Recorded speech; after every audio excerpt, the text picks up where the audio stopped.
I'm Dave Foley, actor, comedian, and lifelong hockey fan. Oh my God, this is fantastic. Are you a die-hard hockey fan? Probably not like this. Comedian and actor Dave Foley takes a close look at some of the most ardent fans in North America and some celebrity fans too. And Hockey Fanatics now streaming on Crave. And joining me from Toronto is Dave Foley. Great to meet you. Well, nice to meet you too. How's it going? Oh, it's going great. Now, you went to 8 different NHL cities.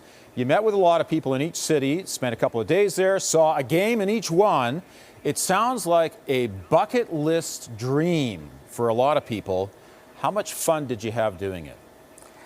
Well, I mean, there's very little I enjoy more than going to a hockey game. So it was fantastic to be able to, to not only just go to the games, but have the access to the players, both current and alumni, and to meet the local fans, and to get a chance to explore the places where hockey fans hang out in those cities. It was great. It was really good fun. Now, you feature Mike Myers, another Torontonian, another Maple Leafs fan. We already knew that he was a big hockey fan.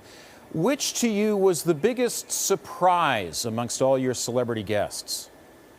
Oh, I think Winona Judd, I guess, would be the most surprising. Yeah, because I didn't expect that she would be a big hockey fan. But she was. Yeah, she and her husband Cactus. And they were delightful to hang out with too. But it was a little surprised. I was surprised both that she was a hockey fan and that she had heard of me.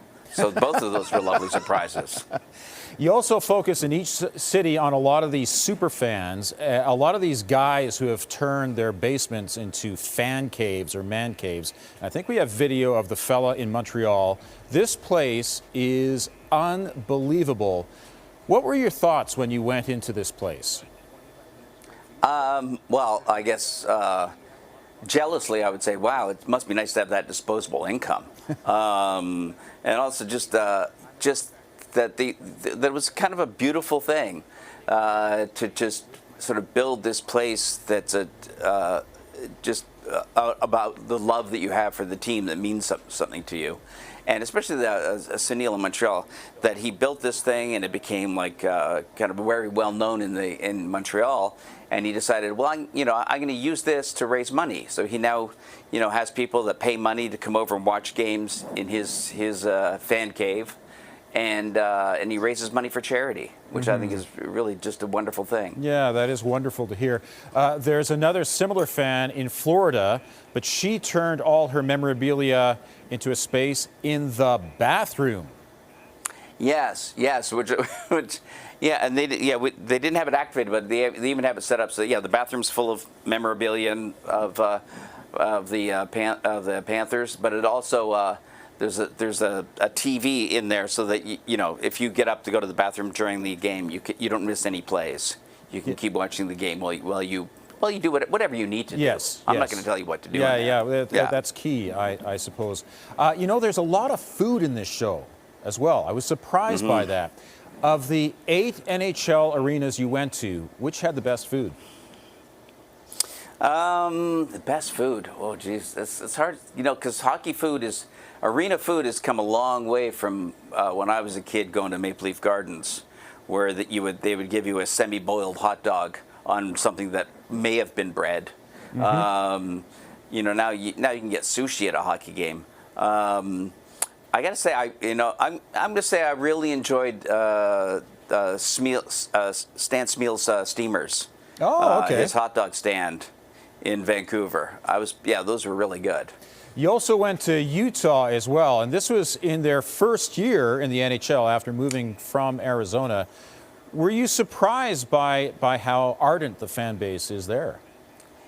I was, because it's brand new team. They didn't even have a name yet. They were just called the Utah Hockey Team, but the city seemed to take to them right away, and I think it was a nice feeling too, because all the players had spent some time languishing as a team in Arizona, where they couldn't find a permanent arena, and they were having trouble with keeping a fan base going, and I think Utah was sort of you could see that their spirits were all picked up by being there and by being so embraced by the city. The city just seemed to love them right away. Now, I know you are a die-hard Toronto Maple Leafs fan. I know you were alive when they last won the Stanley Cup. Do you actually have any memories of it? I have very vague memories because I was 4 years old when they won their last cup. But I do have memories of being really proud of the fact that I had the same name as Dave Keon. So, and so most of my memories of the Leafs are from my earliest memories are from the Darryl Sittler days. Oh yeah. Which were great. Some great games, some great days back then, but never a Stanley Cup. So I'm when Lanny McDonald was still a Leaf, and Norm Ullman and Jacques Plante was still playing for the Leafs when I started watching. So that's Speaking of Lanny, of course, he won one Stanley Cup here in Calgary with the Flames, and you met the coach of that team, Terry Crisp, down in Nashville. What were your impressions of him? He is a delightful gentleman. I was so happy to meet him for a personal reason too, is because his career overlapped with my uncle's. They played together in Philadelphia. My uncle was down there in the early 70s, early to mid 70s, playing for Philadelphia, and that's where Terry started his NHL career. So they overlapped. Near the end of my uncle's brief career. Now, tell our viewers more about your uncle then. Who was he? He was Rick Foley, and he was a defenseman who was brought up by the Chicago Blackhawks for the Stanley Cup final against Montreal in '71. And then he was traded to Philadelphia the next year, and I think he played with Philadelphia for 4 seasons before being sent to the minors for arguing with the coach. And then he played for the Toronto Toros for a little bit as well when that existed. But he was known as like one of the biggest guys in the league at the time because he was 6'4", and now everyone's 6'4" in NHL. But in those days, 6'4" was like basically just him and Peter Mahovlich. That was it. But he actually was a really good defenseman, and but had a career that was cut short by his own stubbornness, I believe. Gotcha. There's also a nice little story in this show where you and Mike Myers get together, and you talk about you played outdoor hockey with Mike Myers on Christmas Day. We did, yeah. Mike used to have a beautiful cottage in Minden, and on a lake, and my then wife and I were up there, and with a bunch of friends, mostly comedians. Tim Finn and Davey McKenzie, and oh God, who else was there? I can't remember now. But we all went out and played on Christmas morning. We went out, shoveled off the lake, and played hockey for hours. And it was that's the last time I think that's the last time I had played hockey, and certainly the last time I played hockey on a lake. It was fun. It sounds absolutely iconically Canadian. Well, Dave, it's a terrific show. Super Canadian. Yes, it's a terrific show. Thanks very much for telling us about it. If there's a season 2, please come out to Calgary. Oh, definitely, yeah. And I will tell you just one thing before going.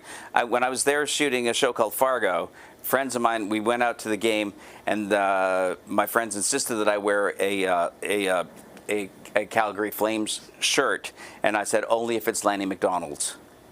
Because I can justify that to my Toronto friends. I get it. And I remember your time in Fargo. Have you thawed out from it yet? Just barely. Just barely. Yeah, I know that was an especially cold season. Dave, thanks very much. Thank you. And you can see Hockey Fanatics with Dave Foley now on Crave.